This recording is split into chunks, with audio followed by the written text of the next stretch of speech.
La faiblesse actuelle de tout ça vient du hardware. Parce que actuellement, il est vrai que Mistral dépendait beaucoup de Microsoft et de l'infrastructure Azure pour faire tourner ses modèles. Et ça change. Ça change beaucoup et ça change fort. On va parler donc maintenant dans cette 4e chronique de notamment l'autonomie européenne et française sur les outils IA. Ça fait référence notamment à une chronique qu'on avait fait sur le IA Summit, dans lequel la France s'était mis, il y a 2 semaines, s'était mis porteuse justement d'innovation autour de l'IA, et un petit peu aussi à la chronique de la semaine dernière, dans lequel on évoquait les ingérences et les politiques autour des crypto-monnaies, notamment du côté américain, et on essaie de faire la comparaison avec le côté réglementaire en Europe. Alors là, ici, on va sortir de cet aspect réglementaire, et puis surtout, on va sortir des cryptos pour parler vraiment de l'IA, mais donc du coup, ça fait référence à ces éléments-là. Merci Mika de nous proposer donc l'analyse de la semaine. Avec plaisir. Alors du coup, ça va énormément s'articuler autour de plusieurs grands acteurs. Mistral, forcément. Mais Mistral, on va dire, c'est l'aspect très software, très logiciel de la chose. Ce qu'on a vu jusqu'à maintenant, est-ce que les gens commencent petit à petit à se rendre de plus en plus compte, c'est qu'il y a aussi une notion de hardware. Hein. Et actuellement, effectivement, la plus grande faiblesse, j'ai envie de dire, de la France et de l'UE, c'est sur la partie hardware. Mais en même temps, c'est la plupart du temps juste qu'on n'a pas regardé là où il fallait regarder. Et donc, je vais essayer de remettre un petit peu le projecteur sur ce qui mérite, à mon sens, hein, bien entendu, selon mon biais à moi, rien qu'à moi, celui qui est intéressant de regarder. Donc, Cyril l'a dit tout à l'heure, on a Mistral qui bouge énormément sur le B2B. Et nous, des partenariats dans tous les sens depuis plusieurs mois avec tout un tas d'acteurs franco-européens, mais surtout français à ce niveau-là. Et le dernier en date, c'est avec Soprasteria. Donc Soprasteria, qui est une énorme ESN issue de la fusion il y a quelques années de Sopra et de Steria. Hein. Et du coup, Mistral a noué un partenariat très récemment, donc fin février. Alors, l'a annoncé fin février, hein. On imagine bien que c'est dans les tuyaux depuis un petit moment, une fois que c'est acté. Et en fait, ce qu'ils veulent, c'est effectivement faire en sorte que dans le renouvellement, ou en tout cas l'installation du numérique aussi en France, on puisse, par le biais de ces sociétés hein, qui mettent en œuvre aussi et qui conseillent dans le numérique en France, pouvoir déployer en fait des agents IA, des modèles de manière générale aux sociétés, aux entreprises, à l'industrie qu'elles souhaitent cibler. Et d'avoir dans son panier, plutôt que d'arriver avec on va vous mettre du GPT, on va vous mettre du Claude, on va vous mettre du DeepSeek, du je sais pas quoi, d'arriver en mode on a aussi Mistral qui fait largement le boulot pour quand on parle de souveraineté, si on se vend à chaque fois aux autres entités, souveraineté zéro. Donc c'est aussi intéressant de voir les secteurs de partenariats qui sont faits avec Mistral. Et là, on a 1 ou 2 partenariats par mois depuis pas très longtemps. Donc ça, c'est hyper intéressant. Mais pas seulement sur, on va dire, des secteurs, on va dire, classiques, mais aussi énormément, et ça on le voit de plus en plus, dans le secteur, par exemple, du militaire et appelé la défense européenne.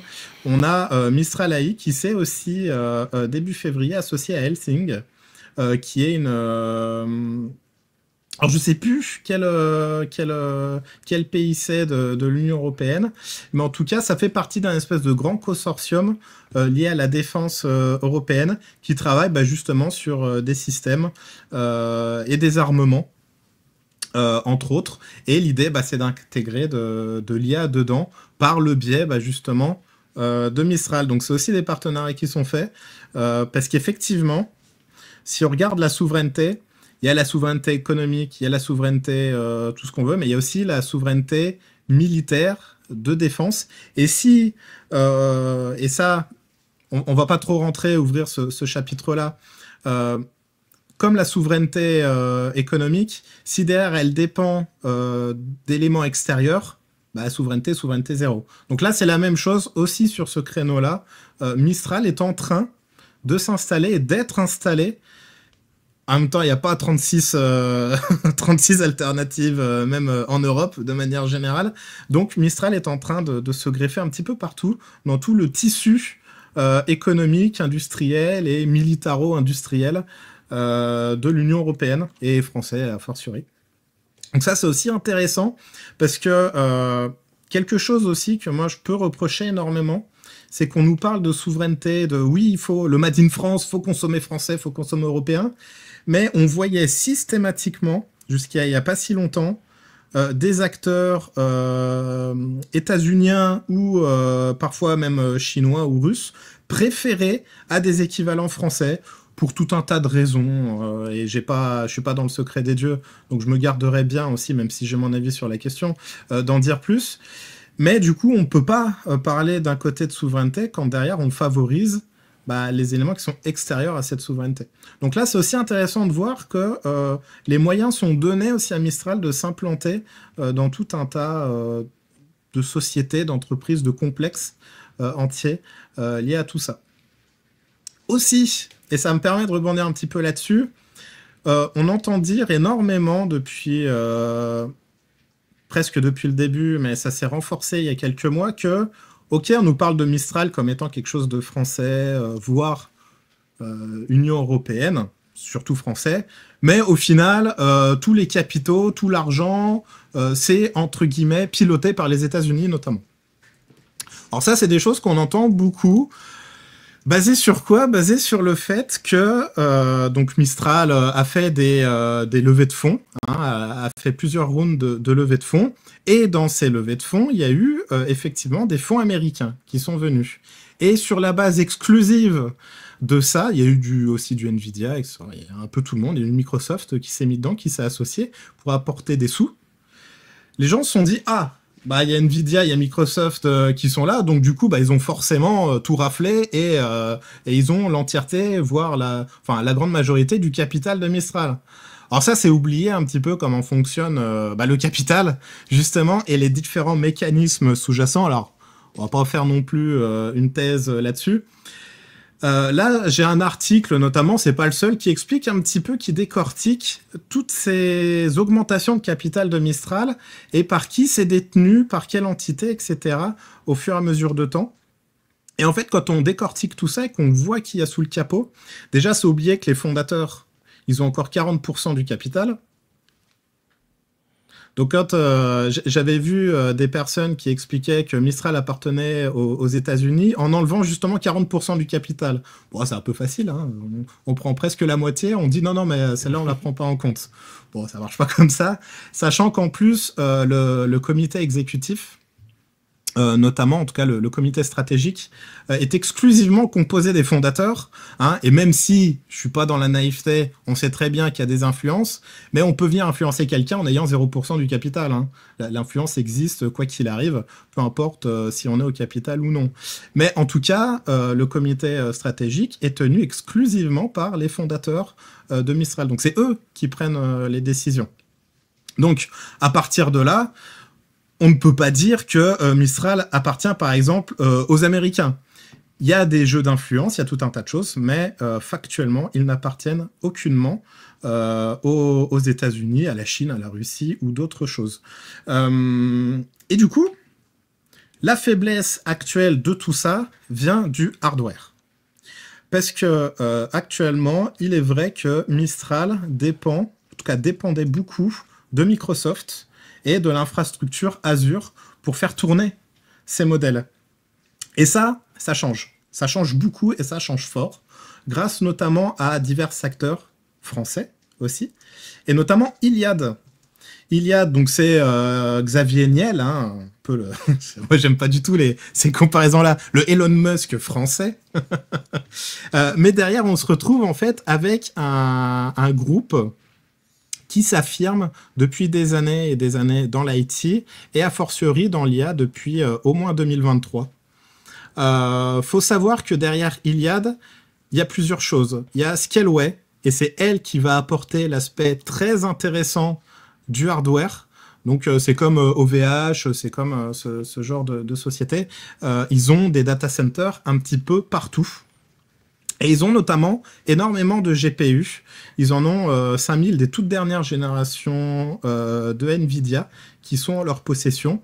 Sachant que quand on dit, par exemple, qu'il a fallu 100 000 GPU pour entraîner tel ou tel modèle, c'est de manière générale. On ne sait pas dans ce mix de GPU ce qu'il y a exactement. Il y a peut-être du vieux, du moins vieux, etc. Là, en tout cas, on a 5000 des dernières versions. C'est énorme. 5K GPU, c'est énorme. À ce niveau-là. On a Free, Free, tout le monde connaît, qui eux aussi appuie sur le fait de démocratiser l'IA avec Mistral. Avec Orange, c'est les deux qui permettent actuellement, via leur offre mobile, il me semble, d'avoir avoir un accès d'1 an à la version payante de Mistral. Donc si vous êtes chez Free ou sur Orange, vous pouvez regarder aussi de ce côté-là. Et on a QTI, qui est un laboratoire qui a été fondé il y a quelques temps par notamment Xavier Niel, mais aussi par CMA-CGM, notamment. Donc c'est le groupe SAAD. Ouais, c'est ça. Donc quand même des gens qui ont un petit peu d'argent aussi. Et c'est un laboratoire.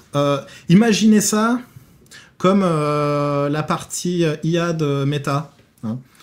Et ils font aussi des LLM, ils font tout un tas de choses. Et QTI, c'est un petit peu la dernière brique qui manque quand on veut un petit peu de souveraineté. Donc on a la partie software, on a la partie hardware, il faut absolument la partie recherche et développement. Et QTI, en fait, c'est on va dire la dernière grande pièce de l'échiquier à ce niveau-là, avec justement cette boîte-là, qui permet justement d'avancer là où avancent aussi les autres avec Mistral, et qui permet actuellement, même s'ils sont pas connus, et ça c'est peut-être la dernière faiblesse, c'est que c'est un peu c'est un peu ce qui se passe, c'est que on est invisibilisé par diverses raisons, parce qu'on est hyper biaisé à regarder que ce qui se passe à côté. L'herbe est toujours plus verte à côté, hein. Et quand on écoute QTI, on se dit encore un japonais, un américano-japonais qui nous sort un nouveau truc. Et non, c'est juste que le nom, effectivement, je crois que c'est Sphère en japonais, QTI. Bref, c'est bien français. Et c'est le groupe Iliad notamment, et CMA, CGM principalement, qui sont derrière ça et qui sont, on va dire, la dernière brique sur l'aspect vraiment purement recherche et développement à ce niveau-là. Effectivement, là c'est Xavier Niel, SAAD, donc côté CMA CGM, et Eric Schmidt, donc l'ex DG de Google France. Donc c'est eux qui chapeautent un petit peu ce qui se passe. Ils sont à la station F, il me semble, de mémoire, donc à Paris. Et à ce niveau-là, ils sortent régulièrement tout un tas de choses liées à l'IA. Beaucoup dans le domaine du vocal aussi. Ils ont sorti, alors j'ai commencé à l'utiliser, énormément d'outils, donc notamment Ibiki, qui est vraiment axé sur la traduction vocale en simultané. Donc elle permet en fait de retranscrire la voix de la personne qui parle et d'adapter en fait tout ce qu'elle dit dans la sémantique de la langue visée, et ce sur plusieurs langues à la fois. Et ce qui permet aussi de faire une traduction orale et écrite en temps réel. Et franchement, c'est un outil qui est extraordinaire et qui marche super bien à ce niveau-là. C'est assez impressionnant. Donc voilà, on pourrait en parler pendant des heures. La souveraineté passe effectivement par le fait de maîtriser toute cette chaîne-là, de la recherche jusqu'au hardware. Et de plus en plus, d'ailleurs, il y a des prises de conscience qui sont faites avec quelques événements récents, mais je ne vais pas revenir dessus. On a de plus en plus d'investissements et de choses déjà qui existent, juste les gens ne connaissent pas, le retail ne connaît pas, qui existent depuis des années et qui va continuer de se renforcer, et en France et sur le sol européen. Voilà. Évidemment, tout ça, c'est sans oublier le fait que quand même les puces dernière génération, ça reste des puces américaines ou taïwanaises, Exactement. peu importe.